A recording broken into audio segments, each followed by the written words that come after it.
Ranger William Anderson dropped his coffee mug, watching it shatter against the forest floor as his radio crackled with words that shouldn't exist in Florida. Massive python attacking grizzly bear at Cypress Point. Repeat, African rock python has female grizzly in death coil. The impossible scene through his binoculars made his 40 years of wildlife experience crumble. A 22-foot serpent wrapped around Dakota like a living noose, her desperate whimpers echoing across the preserve. Then Cherokee appeared, 600 pounds of raw power charging through the underbrush, only to freeze dead in his tracks 50 yards from his dying mate. Maggie Sullivan's veterinary bag tumbled from her shaking hands as her radio squawked the location, the same coordinates where 8-year-old Emma Mitchell had died 15 years ago. In the tree line, a figure emerged from the shadows, and Cherokee's massive frame began trembling like a terrified cub. "All units to Cypress Point now," Bill commanded, his voice cracking as one question burned through his mind. What kind of monster would use a python as a weapon of revenge? Leave a like and share your thoughts in the comments along with the city you're watching from now. Let's continue with the story. The morning mist clung to Big Cypress National Preserve like a shroud, masking the deadly drama that had shattered the peaceful retirement haven of southern Florida. What had begun as another quiet October day in this sanctuary for both wildlife and weary souls was about to expose 15 years of buried secrets, broken hearts, and a revenge plot that would test the bonds between man and beast. Cherokee stood motionless in the clearing, his massive frame trembling as memories crashed over him like waves. The 8-year-old Grizzly bore the invisible scars of his early life. 5 brutal years in Mitchell's family circus, where Robert "Bobby" Mitchell had been both his trainer and the closest thing to a father he'd ever known.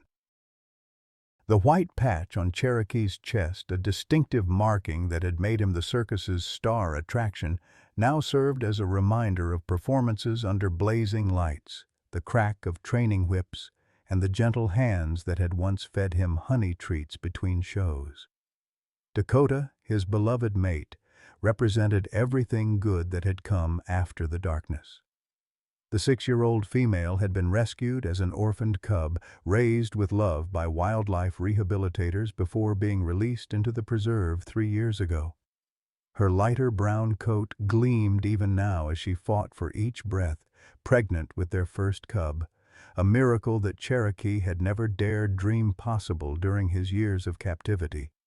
Their love story had become legend among the preserve staff, 2 damaged souls who had found healing in each other's presence. Ranger William "Bill" Anderson had watched their courtship unfold with the wonder of a man who had spent 4 decades protecting Florida's wildlife.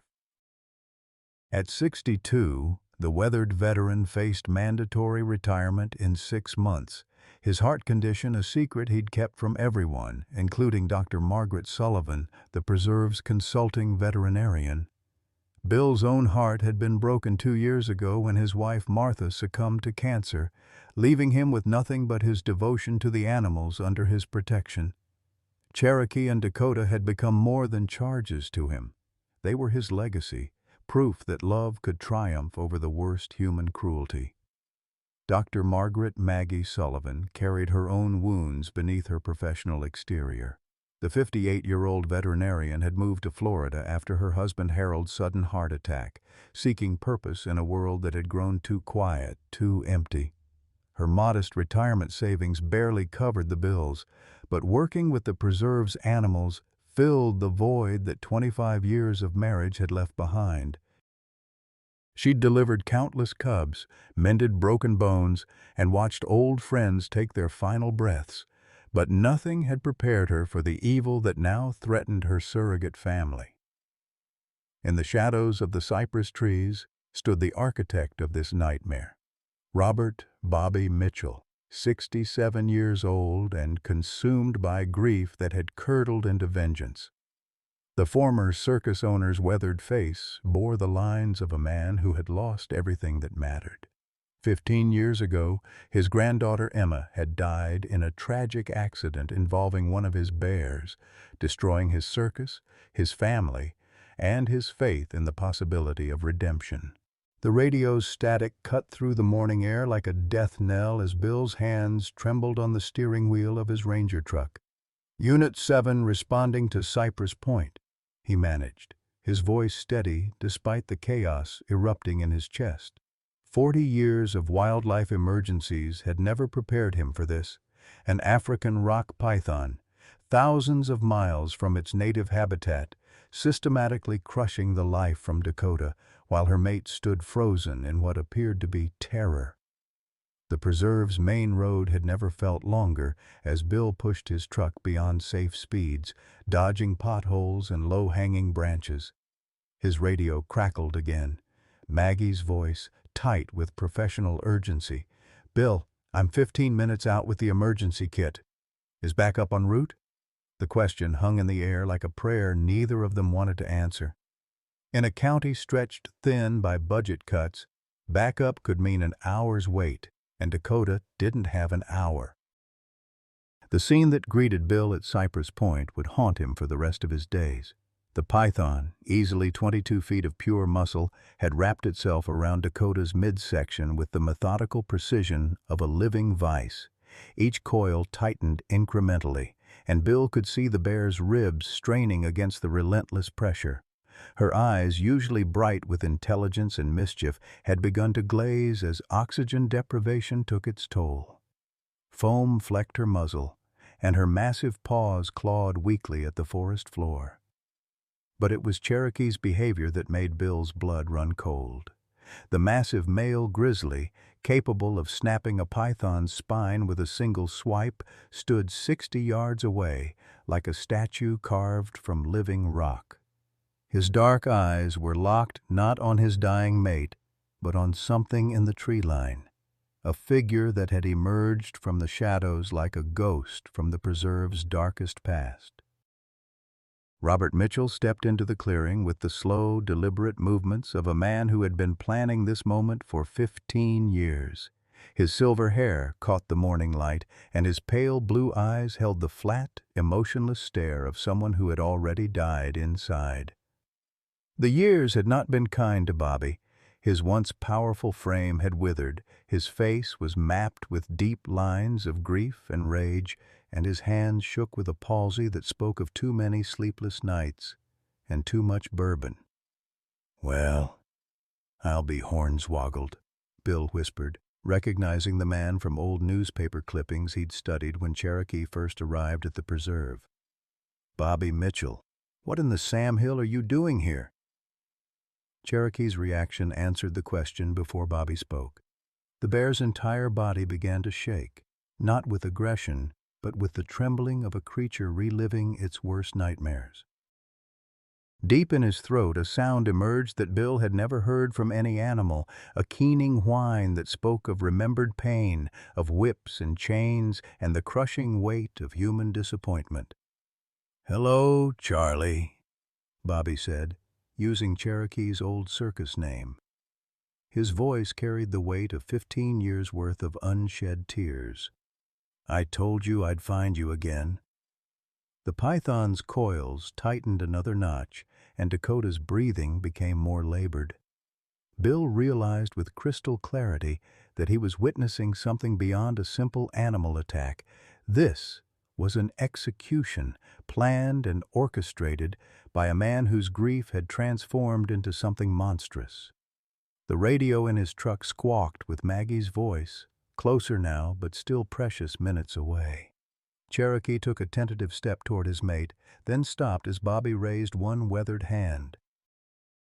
The gesture carried all the authority of their shared past, when a young bear had learned to obey every movement, every command, every subtle shift in his trainer's posture. Years of freedom, love, and healing seemed to evaporate as Cherokee's programming reasserted itself. "You remember, don't you?" Bobby's voice cracked with emotion. "You remember what you took from me, what your kind took from my Emma." The morning air carried the sound of Dakota's labored breathing, each exhale weaker than the last. Bill fumbled for his tranquilizer gun, knowing that hitting a moving python wrapped around a thrashing bear was nearly impossible. One missed shot could kill Dakota instantly. The math was simple and brutal. He needed Cherokee to act, but the bear seemed paralyzed by his own traumatic past. "That's my girl dying over there," Bill called out, his voice carrying 40 years of authority. "I don't know what happened 15 years ago, but this ain't the way to fix it." Bobby's laugh was like glass breaking. "Fix it? There's no fixing what that monster did to my granddaughter. Emma was 8 years old, Ranger. 8! She had her whole life ahead of her, and one of your precious bears tore it away in 30 seconds of violence." Cherokee whimpered at the accusation, a sound so heartbreakingly human that Bill felt his own eyes burning. The bear's massive head swung between Bobby and Dakota, torn between the ingrained obedience of his circus days and the desperate need to save his mate. The python sensed Dakota's weakening resistance and began to shift its grip, preparing for the final crushing squeeze that would end her life. Time was running out with the inexorable certainty of a ticking clock. In the distance, Bill could hear the rumble of Maggie's truck approaching, but even her veterinary expertise would be useless if Dakota died before she arrived. "Cherokee," Bill whispered, hoping the bear could hear him over the roar of his own memories. "She needs you, son. Dakota needs you to remember who you are now, not who you used to be." The grizzly's massive frame shuddered as two worlds collided in his mind. The circus ring where he'd been Charlie, the performing bear, and the preserve where he'd become Cherokee, the loving mate and protector.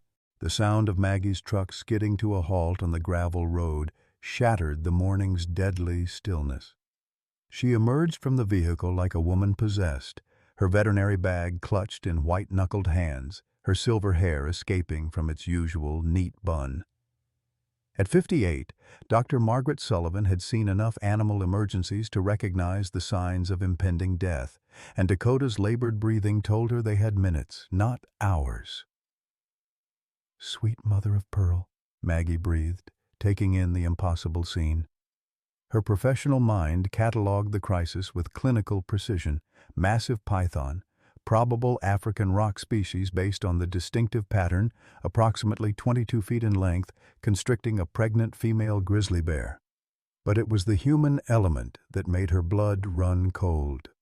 The elderly man standing in the shadows, the paralyzed male bear, and the palpable tension that spoke of old wounds torn open. Cherokee's massive frame continued to tremble as Bobby Mitchell stepped closer, his movements deliberate and heavy with purpose. The years had carved deep lines around Bobby's eyes, but they burned with the fervor of a man who had nursed his grief for 15 long years, feeding it until it had grown into something that demanded blood payment. "You don't remember me, do you, Charlie?" Bobby's voice carried the weight of shared history. "But I remember you. I remember every day we worked together, every trick I taught you, every time I told Emma how gentle you were, how safe." His voice cracked on the last word, and Cherokee's whimper answered like an echo from the past. Dakota's breathing grew more shallow, her massive chest rising and falling in irregular gasps. The python had found its rhythm now, tightening its coils with the patience of a creature that had millions of years of evolution on its side. Maggie's trained eye could see the bear's ribs bending under the pressure, could calculate the minutes until those ribs would snap and puncture vital organs. "Bill, I need you to help me with the tranquilizer," Maggie called, but her eyes remained fixed on Cherokee. Something in the bear's posture, the way he held his massive head, triggered a memory she'd been trying to bury for 15 years. The white patch on his chest, distinctive as a fingerprint, pulled her back to the worst day of her medical career. The flashback hit her like a physical blow. A small circus in Gainesville, a crowd of screaming children, and an 8-year-old girl with blonde pigtails lying broken and bloody in the sawdust. Emma Mitchell, Bobby's granddaughter, had been brought to Maggie's emergency clinic too late, her injuries too severe for even the most skilled veterinarian to repair. Maggie had worked for 3 hours, fighting against impossible odds, watching the light fade from the child's blue eyes while Bobby wept in the waiting room. "Oh my God," Maggie whispered, the veterinary bag slipping from her nerveless fingers. "Emma, you're Emma's grandfather." Bobby's head snapped toward her, his pale eyes widening with recognition. "Dr. Sullivan? You were the one who tried to save her." His voice broke completely now, 15 years of carefully constructed hatred crumbling as he faced the woman who had fought so desperately to keep his granddaughter alive. Cherokee sensed the shift in emotional energy and took a tentative step toward Dakota. The python's head rose slightly, testing the air with its forked tongue, sensing potential threat.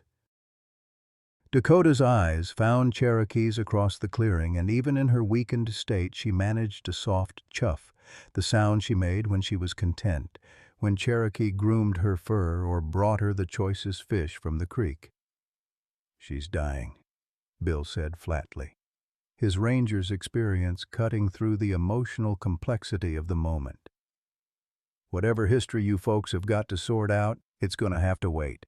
That python's gonna crush her ribs in the next 5 minutes." Maggie forced herself back into professional mode, retrieving her bag and pulling out the tranquilizer gun. Her hand shook as she loaded the dart, memories of Emma's broken body warring with the immediate crisis before her. "The dosage for a python this size is tricky," she muttered, more to herself than to the others. "Too little, and it won't let go. Too much, and it might go into shock and constrict harder." Bobby watched Cherokee struggle with his conditioning, seeing perhaps for the first time the bear as an individual rather than a symbol of his loss. "He was just a cub when Emma died," Bobby said quietly. "Barely 2 years old.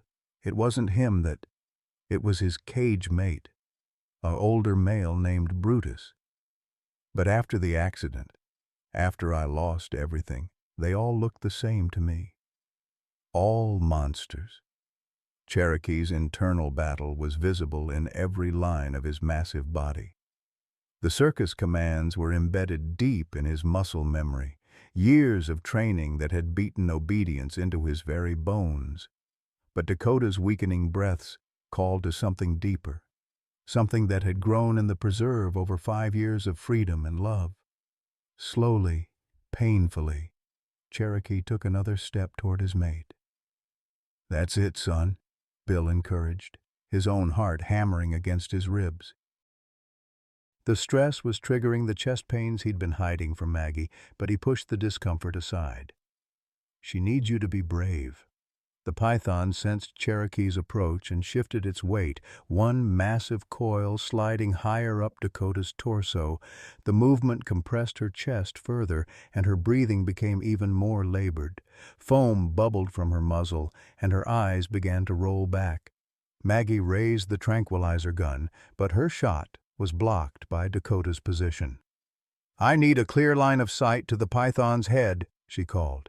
"If I hit Dakota by mistake—" Bobby stepped forward, his decision crystallizing in the space between one heartbeat and the next.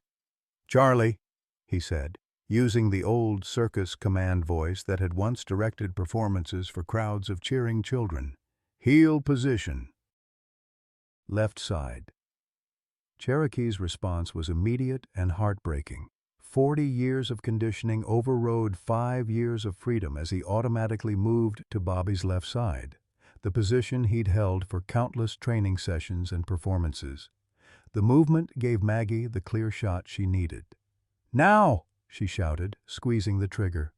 The tranquilizer dart flew true, embedding itself in the python's neck just behind its massive head. The snake's reaction was immediate and violent.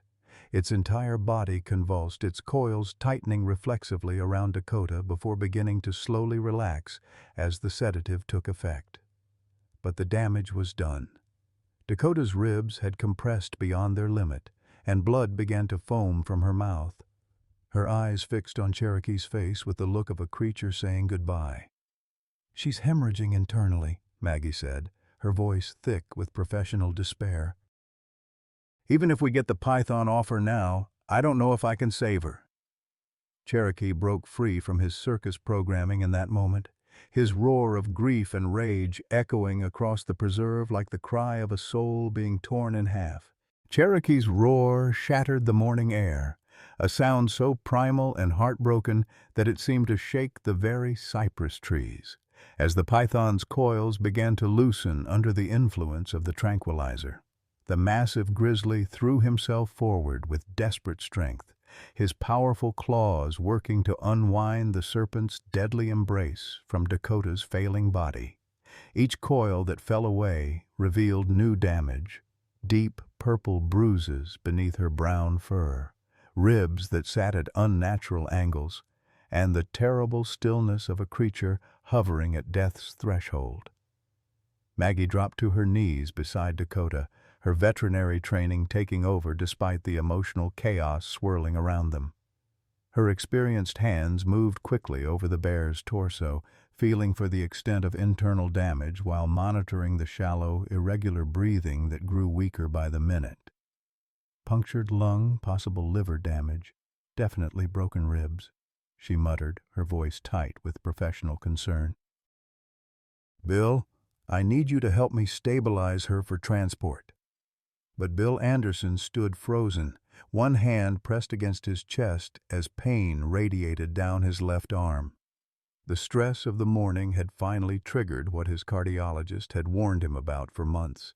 His damaged heart was failing under the pressure. Sweat beaded on his forehead despite the cool morning air, and his breathing came in short, painful gasps. 40 years of protecting Florida's wildlife, and he might die watching the animals he'd sworn to protect slip away beyond his reach. Bobby Mitchell watched the unfolding tragedy with growing horror, the carefully constructed narrative of his revenge crumbling as he witnessed the raw emotion between Cherokee and Dakota. For 15 years he had nursed his hatred, telling himself that bears were monsters, that they deserved to suffer as Emma had suffered. But the sight of Cherokee gently nuzzling Dakota's muzzle, the soft whimpers of encouragement the male bear offered his dying mate, forced Bobby to confront a truth he had spent years avoiding.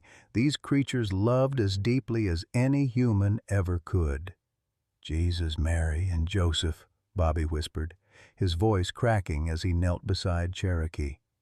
The bear that had once been his star performer, his little Charlie, looked up at him with eyes that held no accusation, only desperate hope that somehow the human who had once cared for him might help save the most important thing in his world. "What have I done?"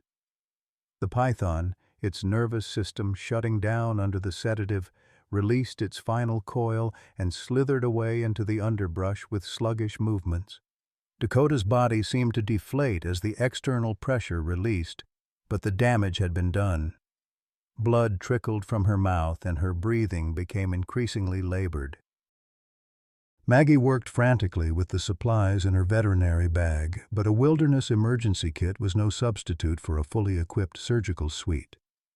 "We need to get her to the clinic," Maggie said, though her voice carried little hope. "But moving her might cause more internal bleeding. And Bill—" She looked over at the ranger, immediately recognizing the symptoms of cardiac distress. "Bill, you need to sit down.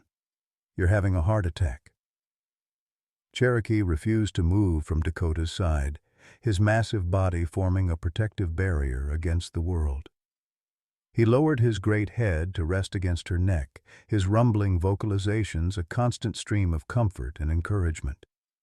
The sound was unlike anything the humans had heard before.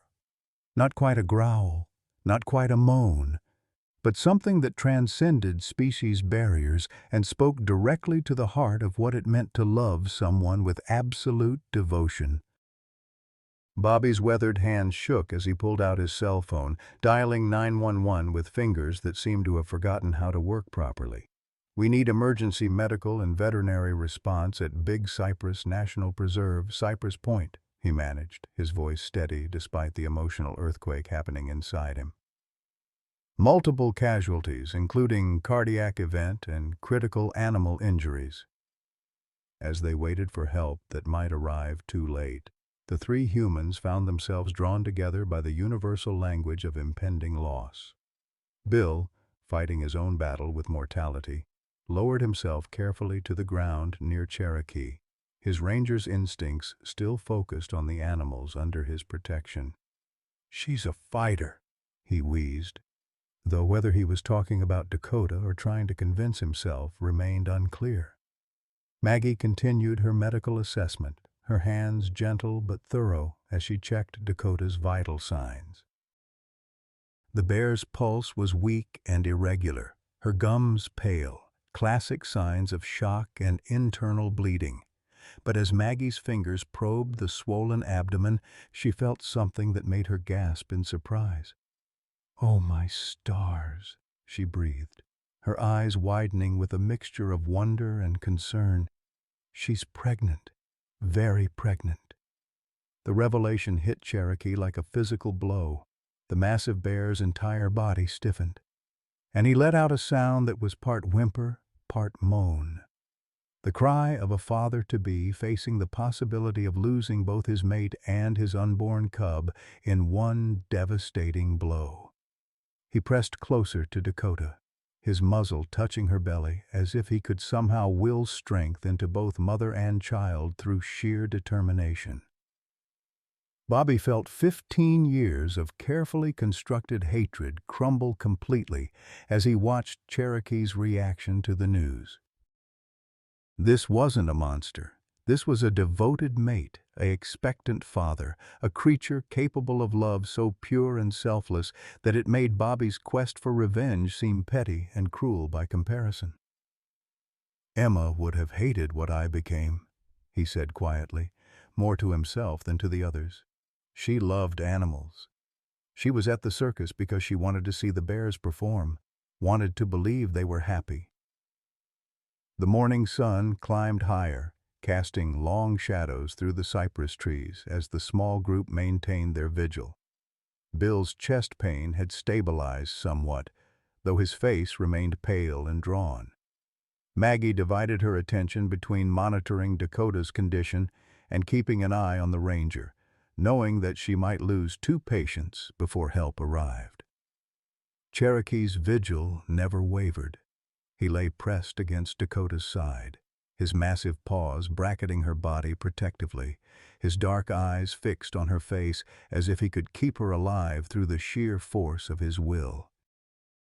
Every few minutes he would lift his head and chuff softly, the sound bears used to communicate comfort and reassurance.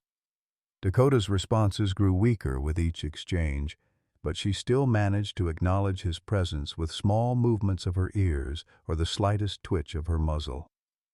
"I used to have a dog," Bobby said, suddenly, his voice carrying across the clearing like a confession. "Before the circus, before Emma, before everything went to hell. Her name was Rosie, and she used to sleep at the foot of my bed every night. When she got sick, cancer, the vet said, I held her while they put her to sleep. She looked at me the same way Cherokee's looking at Dakota now, like I was her whole world, and she trusted me to make everything okay." The sound of approaching sirens broke through the morning quiet, but they seemed distant, possibly still 20 minutes away. In the world of emergency medicine, 20 minutes might as well be 20 hours. Dakota's breathing had become increasingly shallow, her body fighting a battle it was steadily losing. "There's something I need to tell you both," Maggie said, her voice heavy with 15 years of guilt. "About Emma's accident, about what really happened that day." She looked directly at Bobby, her eyes filled with tears she'd been holding back for over a decade. "It wasn't the bear's fault. The safety barriers failed. Metal fatigue that should have been caught during inspection. Emma climbed over a barrier that looked secure, but wasn't. The bear, Brutus, was just defending his territory when a small human suddenly appeared in his space. Bobby's world tilted on its axis as the truth he'd been running from finally caught up with him. "The inspection reports," he whispered, understanding flooding his features. "I signed off on those barriers myself. I was cutting corners, trying to save money. It was my fault. My negligence killed my own granddaughter." Cherokee lifted his head at the sound of Bobby's anguish, recognizing grief in the human's voice even if he couldn't understand the words. For a moment, bear and man looked at each other across 15 years of shared trauma. Two souls who had both lost everything that mattered to them and somehow found themselves on opposite sides of a tragedy neither had truly caused. The sirens grew louder, but Dakota's fight was slipping away with each labored breath. Her eyes, once bright with intelligence and joy, began to glaze as her body's systems started shutting down. Cherokee sensed the change immediately, his distressed vocalizations becoming more urgent, more desperate. "Please," Bobby found himself whispering, though he wasn't sure if he was talking to God, to Cherokee, or to some cosmic force that might still care about the prayers of a broken old man. "Don't let her die because of what I did. They don't deserve to pay for my sins." The helicopter's thunderous roar descended upon Cypress Point like divine intervention, its rotors whipping the morning mist into frenzied spirals as it settled onto the closest clearing. The emergency medical team that emerged moved with practiced efficiency, their equipment cases glinting in the strengthening sunlight. But it was the veterinary trauma specialist, Dr. James Chen, who caught Maggie's attention as he jogged toward them with a portable surgical kit that looked like something from a major metropolitan hospital. "Dr. Sullivan," he called, his voice carrying authority despite his youth. "I'm Dr. Chen, University of Florida Emergency Veterinary Response. We got your call about internal trauma in a pregnant grizzly." His eyes took in the scene with professional assessment. The unconscious python still twitching nearby, Bill clutching his chest while paramedics attached heart monitors, and Cherokee maintaining his protective vigil over Dakota's increasingly still form. Maggie felt a surge of hope mixed with desperation as she briefed Dr. Chen on Dakota's condition. Severe abdominal trauma, possible liver laceration, definite rib fractures, and she's approximately 6 months pregnant, blood pressure dropping, pulse thready and irregular. "I've administered pain medication but haven't dared move her." Her voice cracked slightly as she added, "I don't think she has much time left." Cherokee watched the new humans with suspicious eyes, his massive frame tensed for action despite his emotional exhaustion. But when Dr. Chen knelt beside Dakota and began his examination with gentle, sure hands, the bear seemed to sense the man's healing intent. A soft whimper escaped Cherokee's throat, a sound so heartbreakingly vulnerable that it brought tears to the eyes of every human present.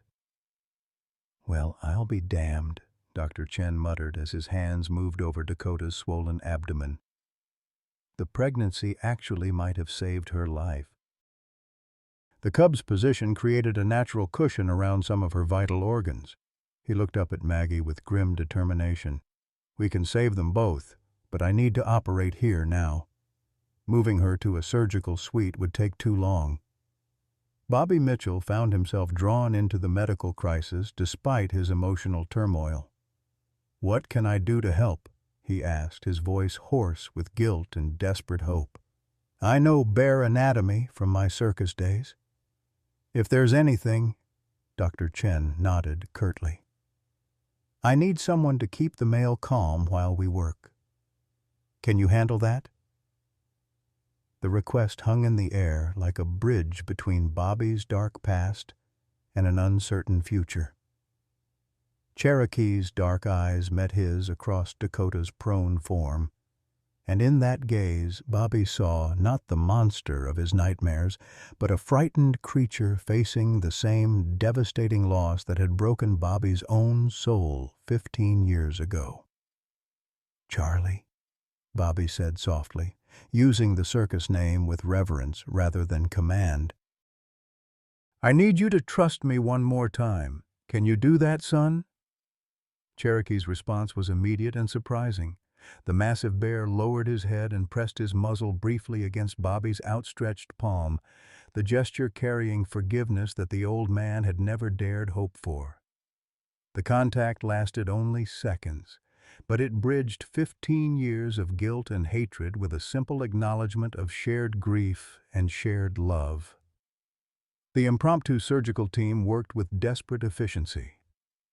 Dr. Chen's hands moved inside Dakota's abdomen with surgical precision, while Maggie assisted, monitoring vital signs and managing blood loss. The helicopter's medical equipment powered portable monitors that beeped steadily, tracking both mother and cub's heartbeats in a rhythm that had become the soundtrack of hope. Bill Anderson, despite his own cardiac crisis, refused evacuation until he knew Dakota's fate. The paramedics had stabilized his condition with medication and oxygen, but his weathered face remained gray with exhaustion and worry. 40 years I've been protecting these animals, he wheezed to the paramedic, trying to convince him to board the helicopter. I ain't leaving until I know she's gonna make it. Cherokee maintained his position throughout the surgery, his massive body forming a windbreak around the medical team. Occasionally he would chuff softly to Dakota, and incredibly, the unconscious bear would respond with slight ear movements or barely perceptible sounds. The bond between them was so strong that it seemed to transcend the barrier between consciousness and unconsciousness. Heart rate stabilizing, Maggie reported, her voice tight with concentration. The cub's vital signs are strong. Dr. Chen, I think you've stopped the internal bleeding. But as Dr. Chen worked to repair the damage to Dakota's liver, a new crisis emerged. The stress of surgery, combined with her injuries, had triggered premature labor. She's going into labor, Dr. Chen announced, his voice carrying both alarm and wonder. The cub's coming whether we're ready or not. Cherokee sensed the change immediately, his protective instincts shifting into high gear. He positioned himself at Dakota's head, his massive paws bracketing her shoulders as he rumbled encouragement in the deep, resonant tones that bears use during times of stress. The sound seemed to reach Dakota even in her unconscious state, and her body responded to his presence with subtle signs of reduced distress. This is impossible, Dr. Chen muttered, as he simultaneously worked to control Dakota's surgical wounds while assisting with the emergency delivery. I'm operating on a critical patient while delivering her baby in the middle of a swamp. This kind of thing only happens in medical school nightmares. But Bobby found himself drawn into the miracle unfolding before them. His circus experience with bear births, something he hadn't thought about in years, suddenly became relevant as he guided Dr. Chen through the unique aspects of grizzly bear delivery. The cub will be tiny, he explained, his voice growing stronger as he found purpose in helping rather than hurting. Maybe the size of a guinea pig. They're born premature compared to other mammals. As if summoned by Bobby's words, Dakota's cub emerged into the world. A tiny, helpless creature no bigger than a hamster, blind and nearly hairless, but alive and vocal in its complaints about being suddenly thrust into existence. The sound it made was barely a squeak, but Cherokee responded as if it were a royal proclamation, his massive head swinging toward his offspring with an expression of wonder that transcended species barriers. Maggie found herself crying as she cleaned the newborn cub and placed it on Dakota's chest. The tiny creature immediately began rooting for its mother's warmth, its miniature paws kneading against her fur in the universal motion of newborn mammals seeking comfort. Even unconscious, Dakota's body curved protectively around her baby, her maternal instincts overriding her medical crisis. She's going to make it, Dr. Chen announced, his voice filled with professional satisfaction and personal amazement. Both of them are going to make it. The surgery was successful, and the cub appears healthy despite the premature delivery. Cherokee's roar of relief and joy echoed across the preserve, a sound so primal and powerful that it seemed to announce to every creature within miles that life had triumphed over death, that love had conquered tragedy. He lowered his massive head to gently sniff his cub, his breath barely stirring the tiny creature's sparse fur, his dark eyes filled with a paternal devotion that needed no translation. Bobby felt something inside his chest break open, not the destructive breaking that had consumed him for 15 years, but the kind of breaking that allows healing to begin. Watching Cherokee examine his newborn with such tenderness, such careful love, forced Bobby to confront the truth he'd been running from. Emma's death had been a tragedy, but it hadn't been a crime committed by malicious monsters. It had been an accident born of human error, and the bears had been as much victims as Emma herself. "I'm sorry," Bobby whispered, his words directed at Cherokee, but carrying the weight of 15 years' worth of misdirected rage.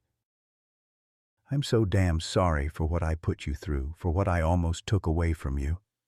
Cherokee looked up from his examination of the cub, and for a moment man and bear regarded each other with perfect understanding.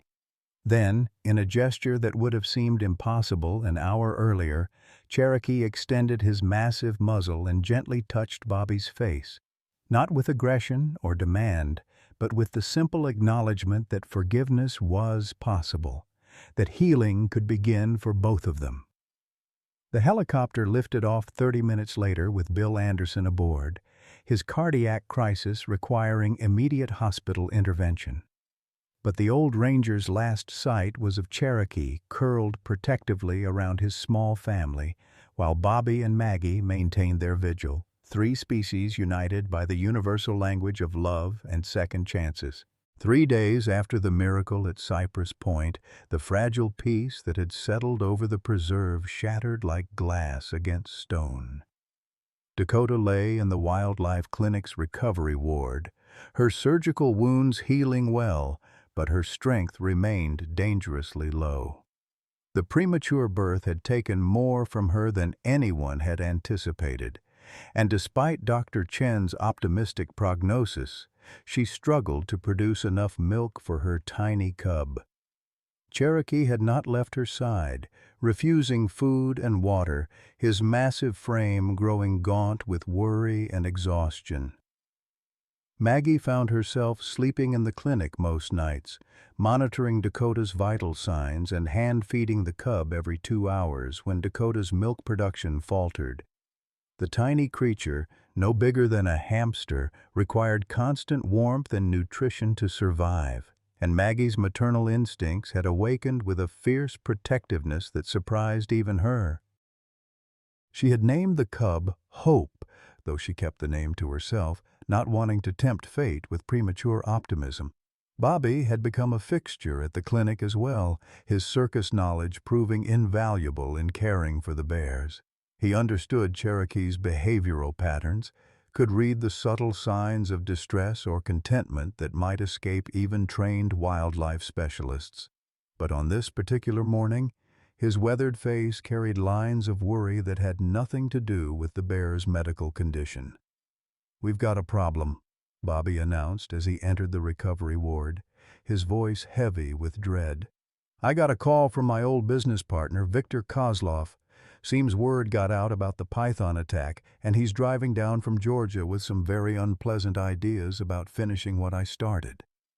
Maggie looked up from where she was monitoring Hope's feeding, her face pale with exhaustion and now fear. "What do you mean, finishing what you started?" Bobby's shoulders sagged as he sank into the plastic chair beside Cherokee's makeshift bed. The bear raised his massive head, sensing the human's distress with the intuitive empathy that had always marked his relationship with Bobby. "Victor was my partner in the circus business. After Emma died, after everything fell apart, he blamed the bears same as I did. Difference is, Victor never got over it. He's been tracking down every bear from our old show, and—" Bobby's voice broke. "He's been killing them, Maggie. One by one, he's been hunting them down and killing them." The words hit the room like a physical blow. Cherokee seemed to understand the threat even without comprehending the words, his massive frame tensing as he moved protectively closer to Dakota and Hope. A low growl rumbled from his chest, not aggressive, but warning, the sound of a creature prepared to defend his family against any threat. "How many bears?" Maggie asked, though she wasn't sure she wanted to know the answer. "7 that I know of," Bobby replied, his voice barely above a whisper. "Victor's been methodical about it, made it look like accidents or natural deaths. But I know his methods, and I know his hate. He called me this morning, said he was proud of what I'd done with the python, said it was time to finish the job properly." Cherokee's growl deepened, as if he sensed the mortal danger approaching his small family. Dakota, despite her weakness, managed to lift her head and press her muzzle against Cherokee's neck, a gesture of unity that needed no translation. Even tiny Hope seemed to sense the tension, her squeaking becoming more urgent as she sought comfort against her mother's warmth. "We need to call the police," Maggie said, but Bobby shook his head grimly. "Victor's too smart for that. He's never left evidence, never done anything that couldn't be explained away as accident or natural causes. By the time law enforcement could act, Cherokee and his family would be dead." Bobby looked directly at Cherokee, his pale eyes reflecting 15 years of guilt and newfound determination. "But I know Victor's methods, and I know how he thinks. If anyone can protect these bears from him, it's me." The irony wasn't lost on any of them. The man who had orchestrated the python attack was now the bear's only hope for survival against an even greater threat. Cherokee seemed to understand this paradox, his dark eyes fixed on Bobby's face with an intelligence that transcended species barriers. Slowly, deliberately, the massive bear extended one enormous paw and placed it gently on Bobby's knee, a gesture of trust so profound that it brought tears to Maggie's eyes. "He's forgiving you," Maggie whispered, her voice thick with emotion. "After everything you put him through, he's still willing to trust you to protect his family." Bobby's weathered hand covered Cherokee's paw, the contrast between human frailty and ursine power stark in the clinic's fluorescent lighting. "I won't let him down again," Bobby vowed, his voice carrying the weight of a promise made not just to Cherokee, but to the memory of Emma, to the ghost of his own better nature that he'd thought lost forever. But even as Bobby made his promise, the sound of a truck engine echoed across the preserve's parking lot, followed by the slam of a door and heavy footsteps approaching the clinic. Through the window, they could see a tall, thin man with gray hair and cold eyes surveying the building with the calculating gaze of a predator selecting his hunting ground.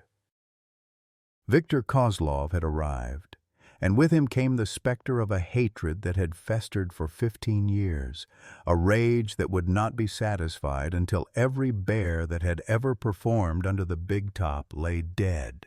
Cherokee sensed the approaching danger and rose to his full height, his massive frame filling the doorway between his family and the world outside, ready to face whatever evil approached with the courage of a creature who had finally found something worth dying for.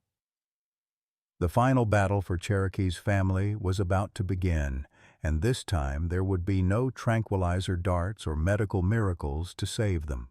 Only the bonds forged between a repentant man and the bear he had wronged, united against a hatred that knew no mercy and recognized no redemption. Viktor Kozlov's presence filled the clinic's doorway like a shadow from the past, his gaunt frame draped in a long black coat despite the Florida heat.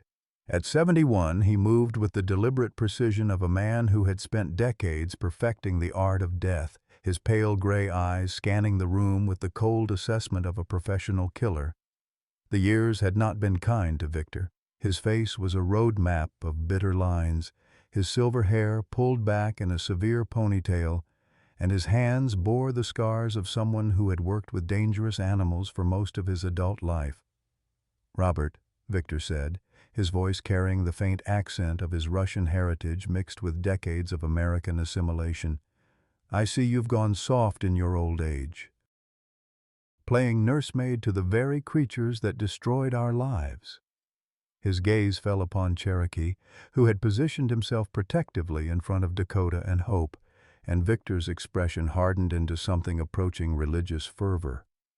"That beast should have died with the others. They all should have died for what they took from us." Bobby stepped between Victor and the bears, his own body trembling with a mixture of fear and determination. "It's over, Victor. The hate, the killing, all of it. These bears didn't kill Emma. My negligence did. My corners cut, my safety protocols ignored. I was the monster, not them." Victor's laugh was like breaking glass, sharp and dangerous. "Still making excuses for them, Robert? Even after 15 years, you still don't understand. It doesn't matter whose fault it was technically. What matters is that these abominations exist in a world where innocent children should be safe. Emma was 8 years old. Robert, 8. And now you're protecting another generation of killers." Cherokee's growl deepened to a sound that seemed to emanate from the earth itself, a warning that carried the weight of evolutionary authority. Despite his exhaustion from days without food, despite his mate's critical condition, the massive Grizzly radiated a protective power that made even Victor pause.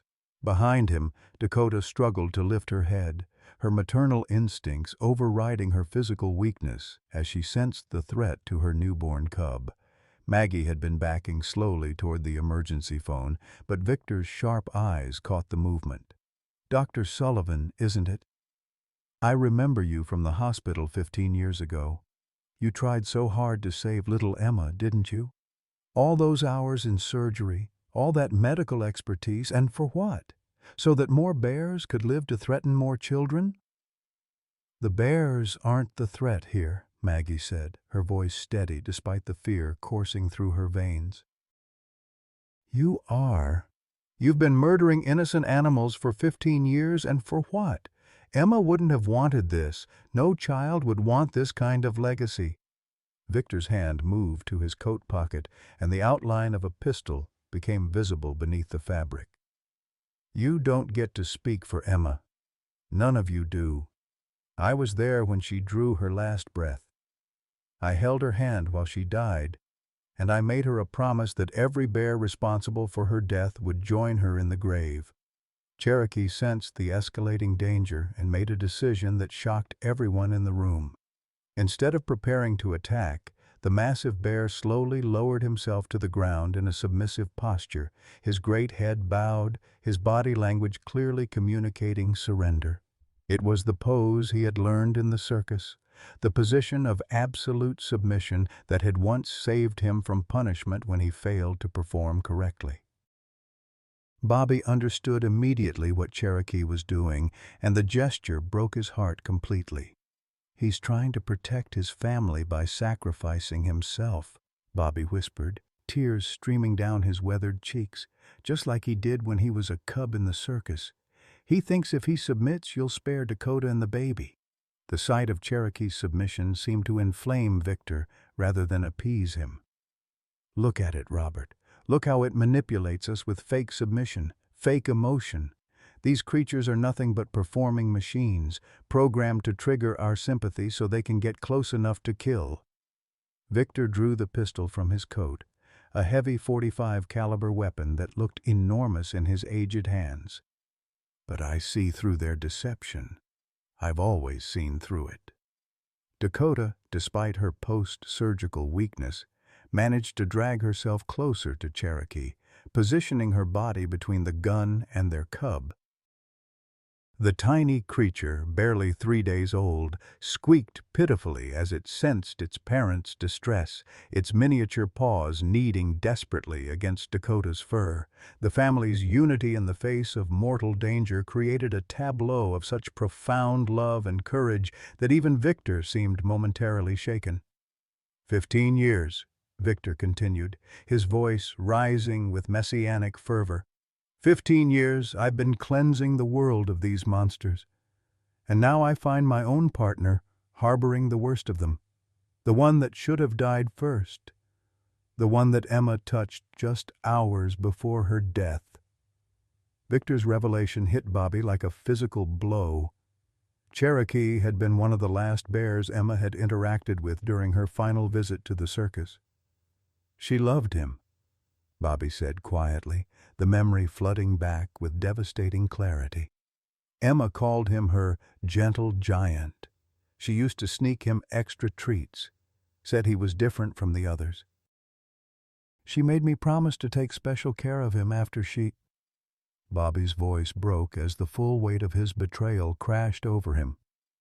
She loved Cherokee, and I tried to have him killed because of my own guilt. Victor raised the pistol, his finger tightening on the trigger as he aimed at Cherokee's massive head. Then she died for her foolishness, just like you're about to die for yours. But in that moment, something extraordinary happened. Cherokee, still in his submissive position, began to vocalize, not the aggressive roar of a threatened predator, but the soft, rumbling lullaby that bears use to comfort their cubs. The sound filled the clinic with such profound gentleness that it seemed to transform the very air around them.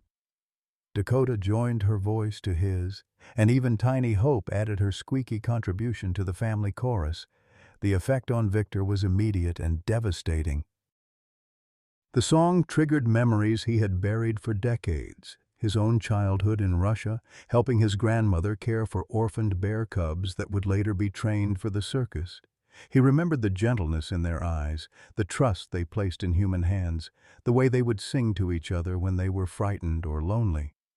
"No," Victor whispered, his gun hand beginning to shake. "No, you won't manipulate me with your tricks. I've seen what you really are. I know what you're capable of." But Cherokee continued his lullaby, his massive head still bowed in submission, offering his life willingly if it meant his family might survive.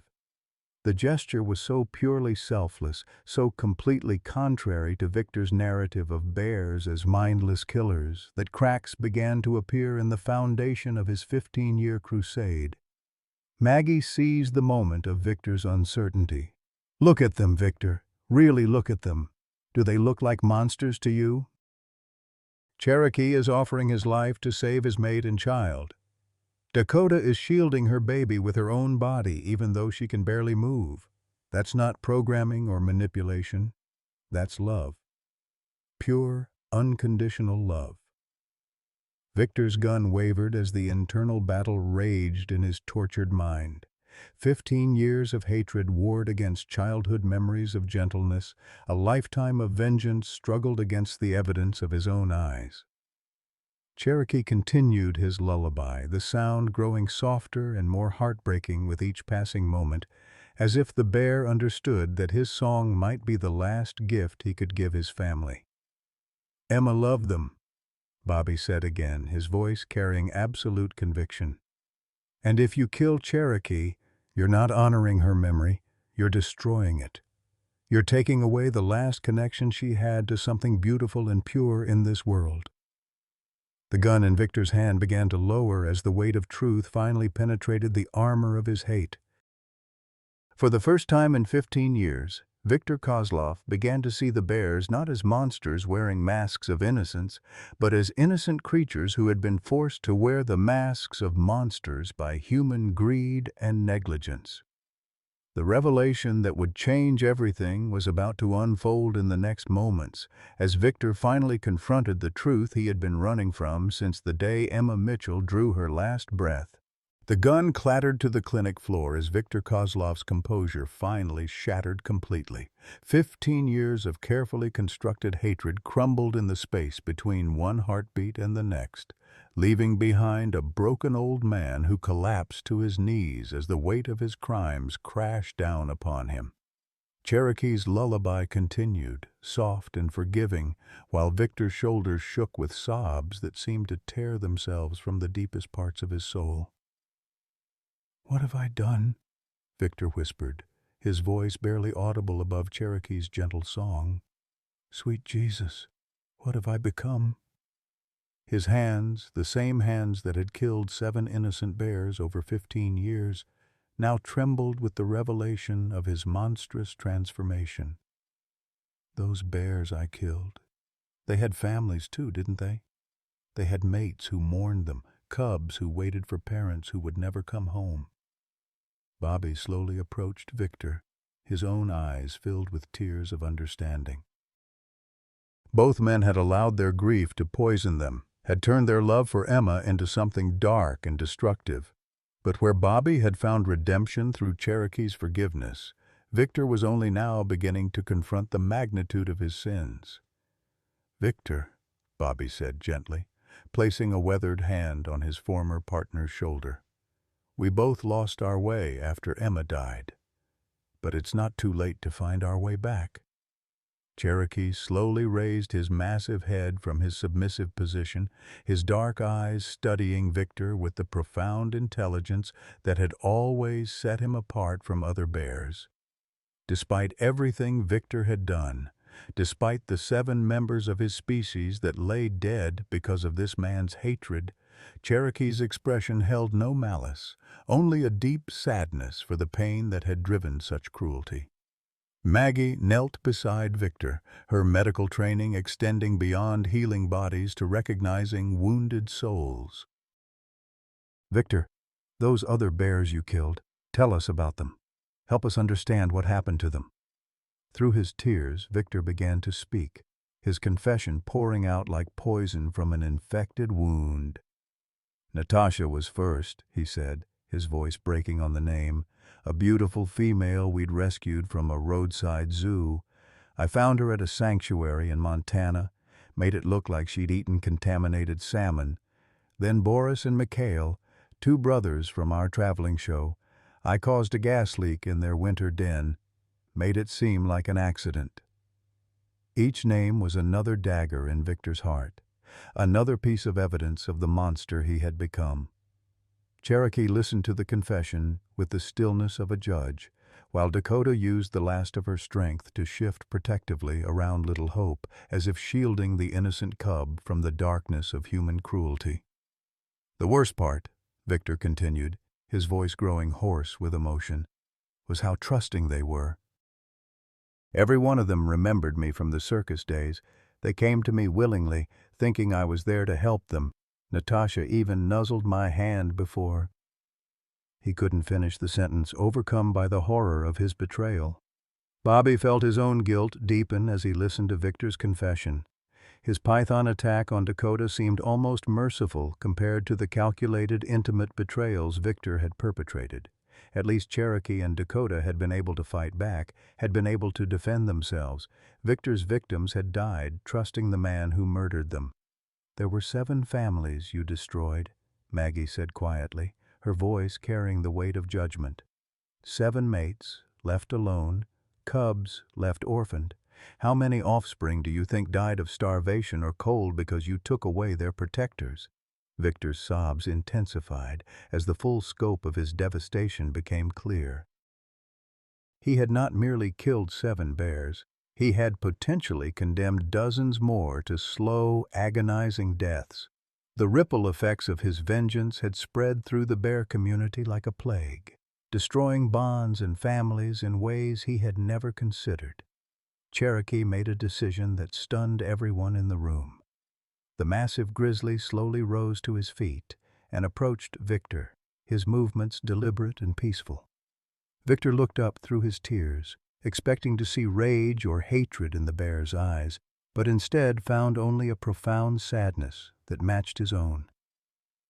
"He's not going to hurt you," Bobby said with wonder in his voice. "Even after everything you've done, he's not going to hurt you."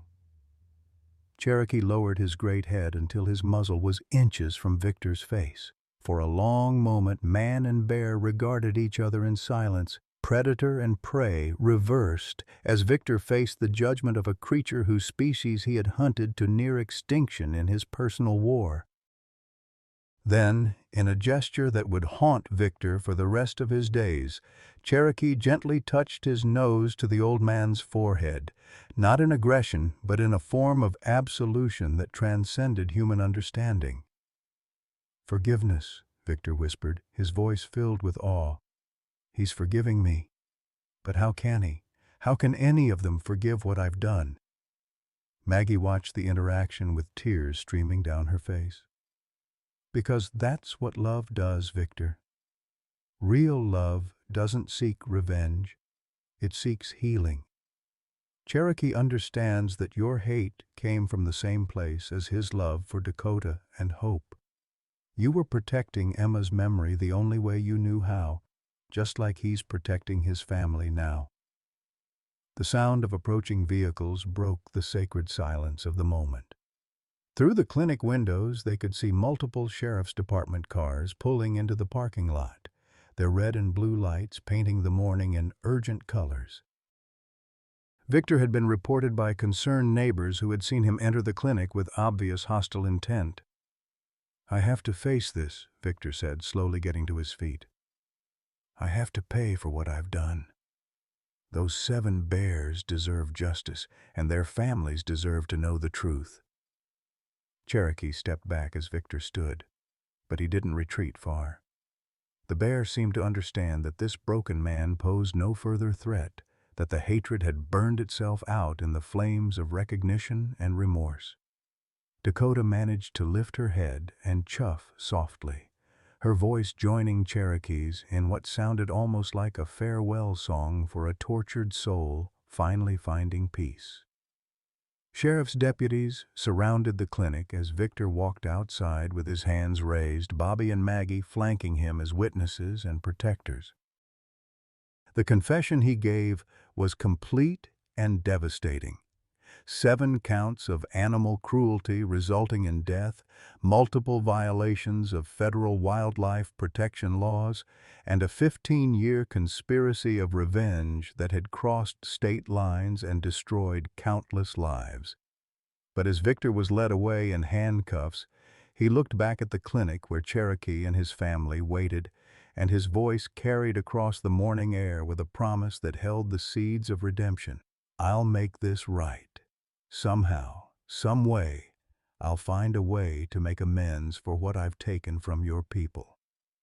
In the days that followed Victor's arrest, the true scope of his crimes became national news. Wildlife protection organizations rallied around the case, demanding justice for the murdered bears and their surviving families. But it was Cherokee's response to Victor's confession that captured the public imagination. The bear who had forgiven his species' greatest enemy became a symbol of hope and healing that transcended the boundaries between human and animal worlds. Bill Anderson, recovering from his heart surgery in a Gainesville hospital, watched the news coverage with tears in his eyes. "That bear's got more character than most humans I've known," he told the reporters who came to interview him. "Cherokee and Dakota didn't just survive their ordeal, they taught us something about what it means to love without conditions, to forgive without limitations." The preserve became a pilgrimage site for people seeking to understand the deeper meaning of Cherokee's forgiveness. Animal behaviorists came to study the extraordinary emotional intelligence the bears had displayed, while philosophers and theologians debated whether Cherokee's actions represented evidence of a moral consciousness previously thought unique to humans. Dr. Chen returned from the University of Florida to check on Dakota's recovery and was amazed by her progress. The combination of expert medical care, Cherokee's constant companionship, and the peaceful resolution of the threat against their family had accelerated her healing beyond all expectations. Little Hope was thriving, growing stronger each day under the devoted care of both parents and the extended human family that had formed around them. "This case will change how we think about animal consciousness and emotional capacity," Dr. Chen told the gathered researchers.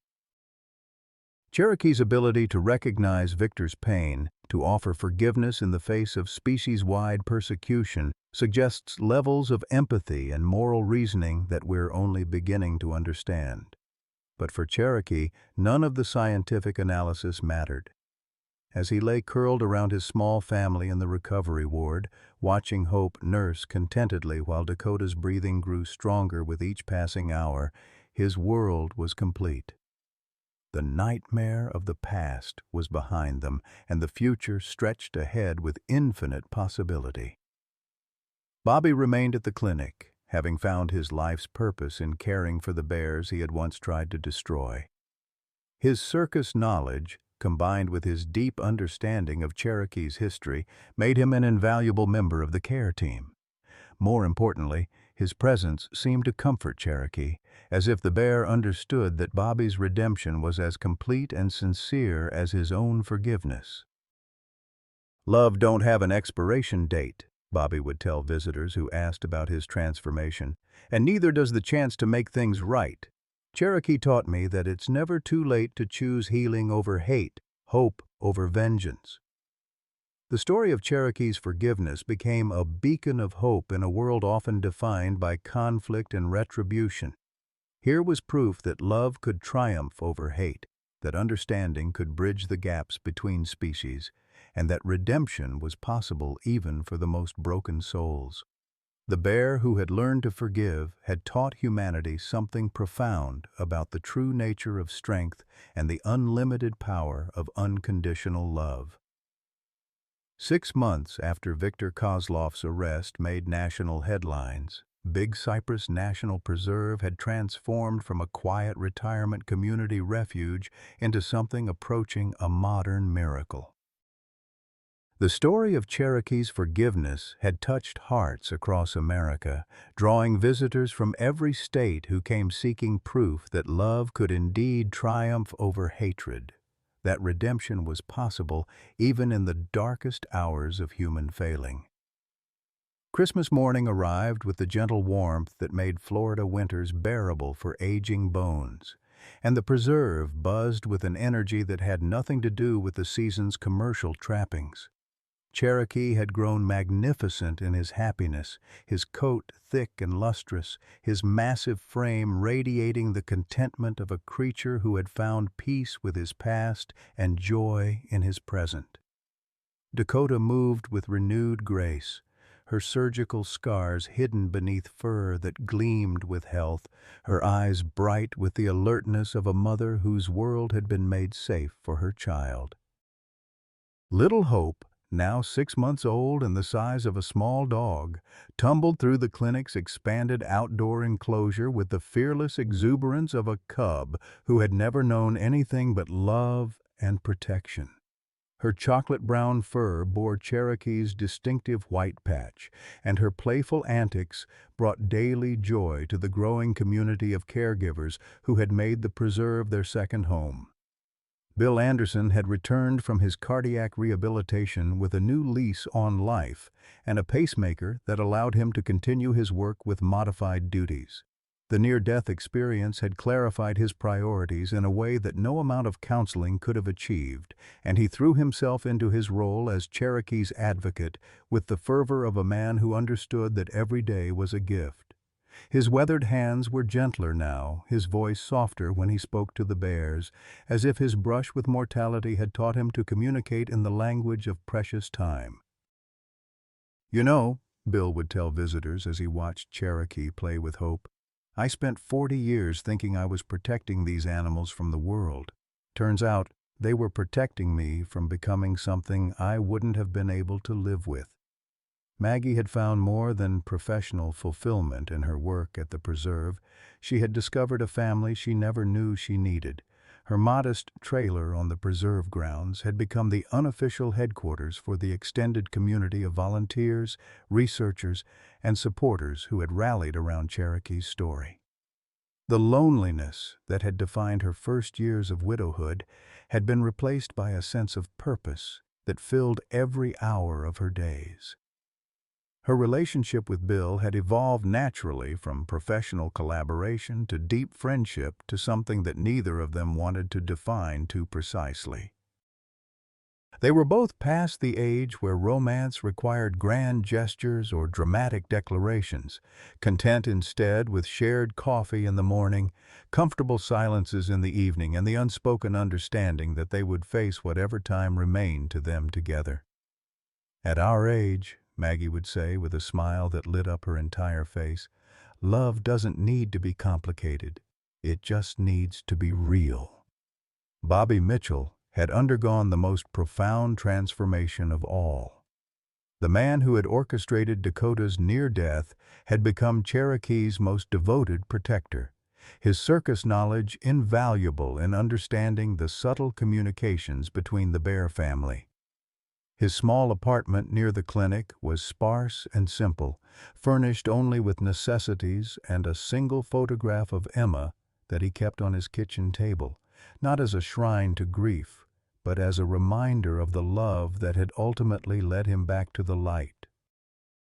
The preserve had received a federal grant to establish the Emma Mitchell Center for Human-Animal Reconciliation, a research facility dedicated to understanding the emotional bonds between species and developing rehabilitation programs for animals traumatized by human cruelty. Bobby served as the center's first director, his unique combination of circus experience and hard-won wisdom making him an ideal advocate for creatures who had suffered at human hands. Emma would have loved this place, Bobby would tell school groups who visited the center. She always believed that animals and people could understand each other if we just took the time to listen. She was 8 years old and smarter than any of us adults who were supposed to be taking care of her. Victor Kozlov's confession had led to the discovery of 3 surviving bears from their old circus. Elderly animals living in substandard conditions at roadside attractions who were brought to the preserve for proper care. Cherokee's reaction to these newcomers had amazed even the most experienced animal behaviorists. Rather than displaying territorial aggression, he had approached each rescued bear with gentle curiosity, his vocalizations clearly offering comfort and welcome to creatures who bore the same emotional scars he had once carried.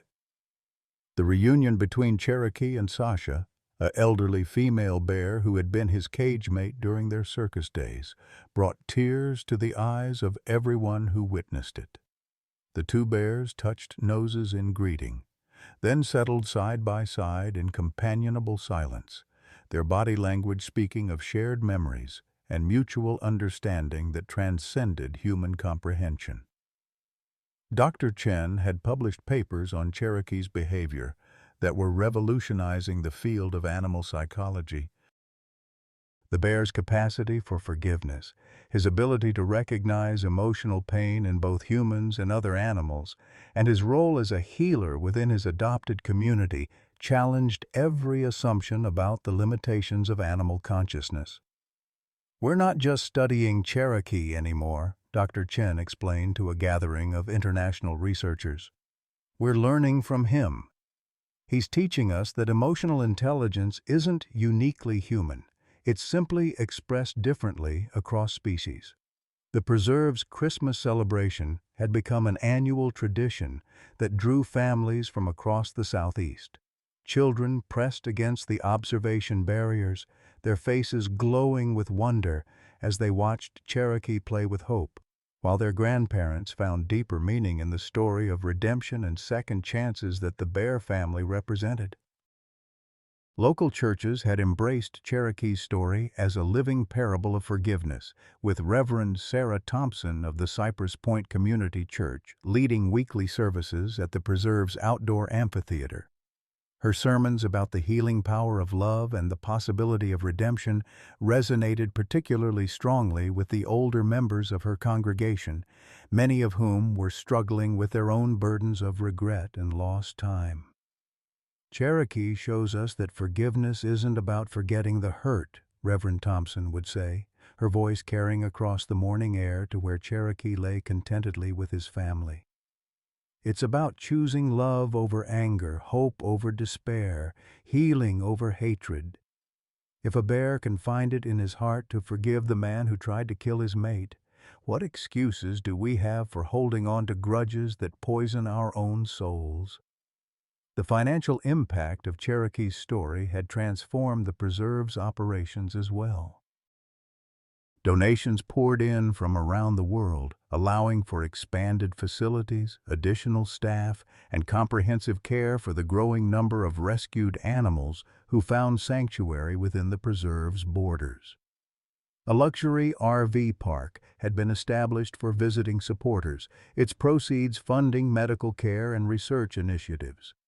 But perhaps the most profound change was in the community of people who had found their way to the preserve seeking healing for their own wounded hearts. Veterans struggling with PTSD found peace in Cherokee's presence, understanding instinctively that here was a creature who had survived trauma and emerged stronger. Elderly visitors rediscovered purpose in volunteering their time and skills, while families torn apart by old grievances found inspiration in the Bear family's unity.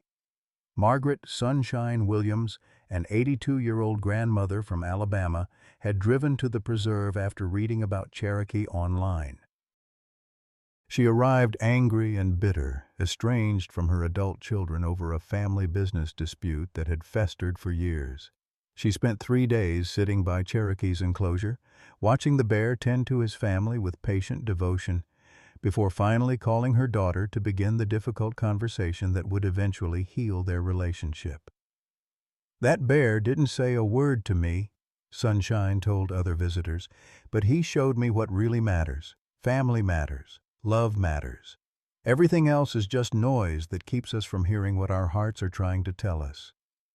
As Christmas afternoon faded into evening, the preserve's community gathered for their traditional carol service by Cherokee's enclosure.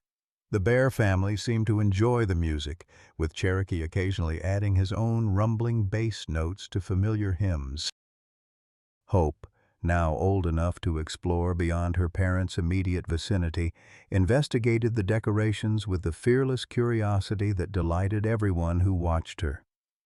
Bobby stood with Bill and Maggie, his weathered face peaceful in the glow of the Christmas lights. The 3 seniors had become an unlikely family, bound together by their shared devotion to the bears and their mutual understanding of life's capacity for surprising grace. None of them was young anymore. All carried the accumulated sorrows of long lives. But here in this place, surrounded by proof that love could triumph over the darkest hatred, they had found something precious that many people search for their entire lives without ever discovering. "You know what the best part is?" Bill said as they watched Cherokee gently groom Dakota while Hope played at their feet. "We get to be part of something bigger than ourselves. At our age, that's a gift beyond measure." Cherokee looked up from his grooming, his dark eyes meeting Bill's across the enclosure. For a moment, bear and man regarded each other with the comfortable familiarity of old friends who had been through trials together and emerged victorious. Then Cherokee returned to his family duties, his contentment evident in every line of his massive frame. The future stretched ahead with promise and possibility. Hope would grow to adulthood in a world where she was cherished and protected, where humans and bears coexisted in harmony rather than conflict. Cherokee and Dakota would live out their days surrounded by love and respect, their story inspiring countless others to choose forgiveness over vengeance, healing over hatred. And in the Emma Mitchell Center for Human-Animal Reconciliation, researchers would continue studying the profound bonds that could exist between species, while traumatized animals would find healing in the presence of humans who understood that redemption was always possible, that love truly had no expiration date. As the Christmas carols faded and the community began to disperse to their homes, Cherokee settled his family for the night with the satisfied rumble of a patriarch whose world was complete. In the distance, an owl called from the cypress trees, and the night wrapped around the preserve like a gentle benediction, holding safe the miracle of love that had transformed hatred into healing, revenge into redemption, and strangers into family. Message for American seniors. At 55, 68, you've witnessed enough of life's heartbreak to understand that holding on to pain can poison everything beautiful around you. Cherokee's story isn't just about a bear who forgave, it's about the profound truth that it's never too late to choose love over bitterness, healing over hatred. Like Bill, Maggie, and Bobby, you may feel that your best years are behind you, that loneliness and regret define your golden years. But Cherokee shows us that our greatest purpose often emerges from our deepest wounds. Whether you're estranged from family, carrying decades-old grudges, or simply feeling invisible in a youth-obsessed world, remember this: your capacity to love, forgive, and heal others doesn't diminish with age, it deepens. Like Cherokee's gentle touch that healed Victor's 15-year rage, your weathered hands still hold the power to transform lives. Your story isn't over, it's just beginning its most meaningful chapter. Questions for comments. What relationship or situation in your life could benefit from the kind of forgiveness Cherokee showed? How has your perspective on what truly matters in life changed as you've gotten older? Please share your thoughts in the comments below. Your wisdom and experience matter more than you know.